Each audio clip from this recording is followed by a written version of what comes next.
10 days ago, Arizona Democrat Adelita Grijalva won a special election to fill her late father's congressional seat by 40 points. But Republican Speaker of the House Mike Johnson has still not allowed her to be sworn into office. Now, Republicans say that it's because the House has not returned to a normal session. But it just so happens that once sworn in, Grijalva would be the crucial 218th signature on the bipartisan petition to force a House vote on releasing the Epstein Files. You announced this week that the House will not be in session until the government reopens. And as you know, many Democrats have looked at your move. They say the House is not in session because you don't want to swear in this newly elected senator, the Democratic Congresswoman from Arizona, who would be a critical vote to releasing the Epstein Files. How do you respond? It's totally absurd. Charge? This has nothing to do with that. It's another red herring.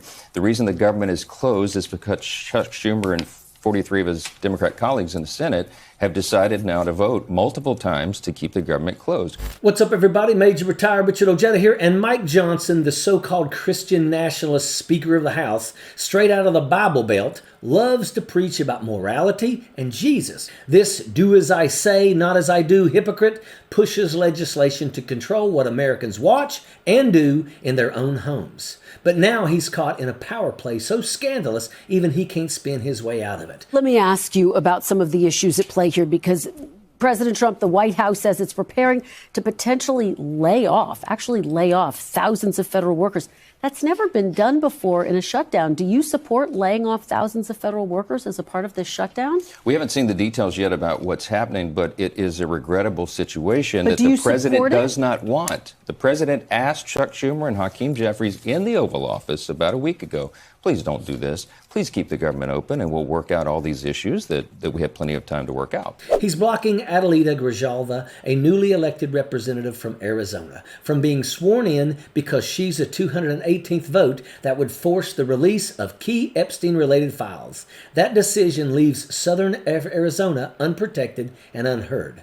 This isn't about faith or purity. It's about the darkness that festers inside men like Mike Johnson, men in power who use religion as a shield for their own corruption. Representative, you were elected 2 weeks ago.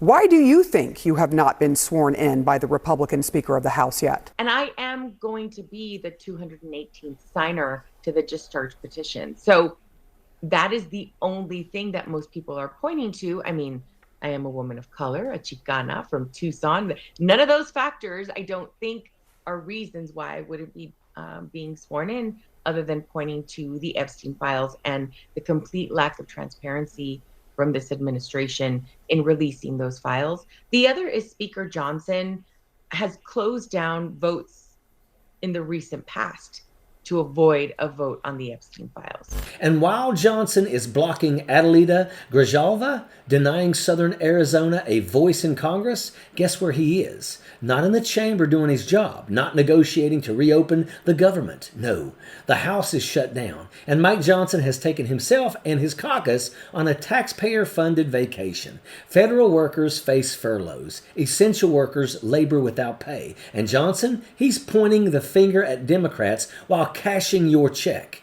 They know their base is so conditioned to swallow the talking points that they'll blame anyone but the people actually in charge. That's the game. Soft-handed politicians like Mike Johnson wouldn't last a week living like the people that they're hurting. No broadband, no steady paycheck, no safety net.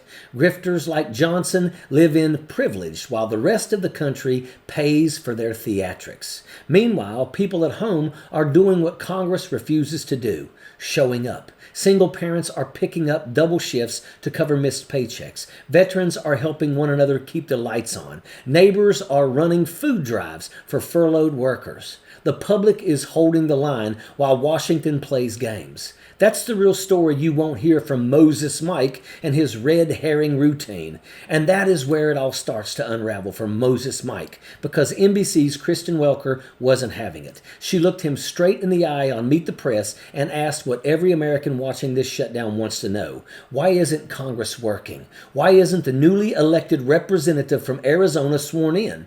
That's not a gotcha question. That's the job.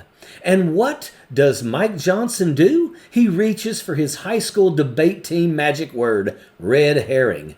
Here's the funny part. A red herring is a distraction. It's something you toss out when you don't want to deal with the real issue. The phrase comes from an old story about dragging a smoked fish across a trail to throw hunting dogs off the scent. That's what the Speaker of the House just did on national television. Dragged a big shiny fish across the trail so nobody would notice the mess that he left behind. It's the same move mystery writers use to trick readers. In the Da Vinci Code, there's a character named Bishop Aringarosa. His name literally means red herring. The whole book, readers think he's the villain, the mastermind, until it turns out he's just a decoy. Sound familiar? That's Moses Mike Johnson. He's the red herring of Congress, standing front and center, waving his Bible, talking morality, while the real problems go unsolved behind him. And here's the part people need to understand. This isn't new for Mike Johnson. Before he was a speaker, he helped lead the legal effort to overturn the 2020 election, whipping House Republicans to sign on to lawsuits that had no basis in fact.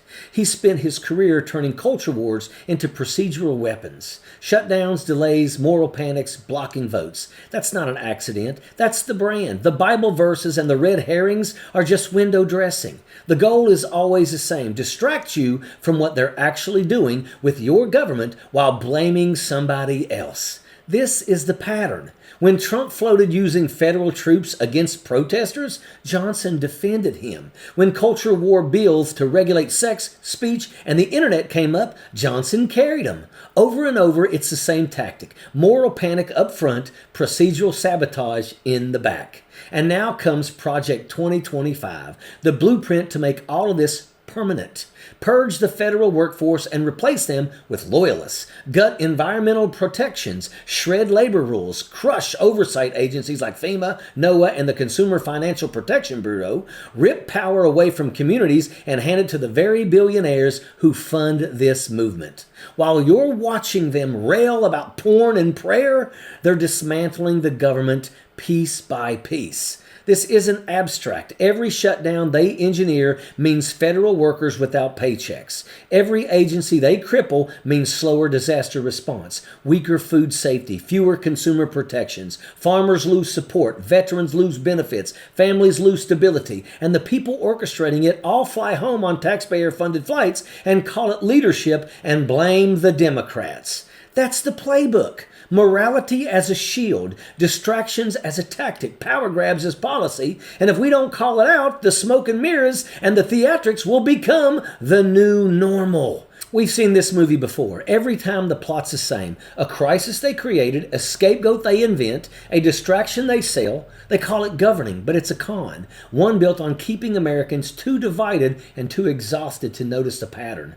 They talk about faith while taking your future. They promise purity while spreading corruption, and every single clue points to the same place. The trail of red herrings leading right back to the speaker's desk.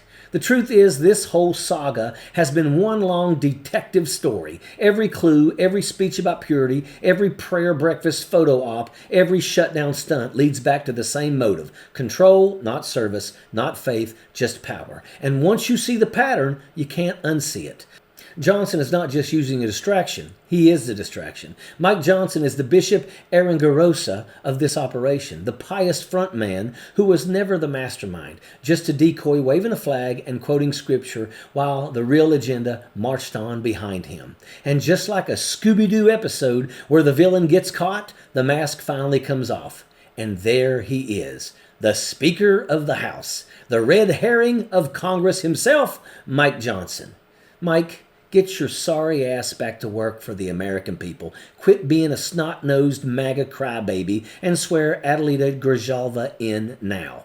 And that's what needs to happen. Sappers clear the way, airborne all the way.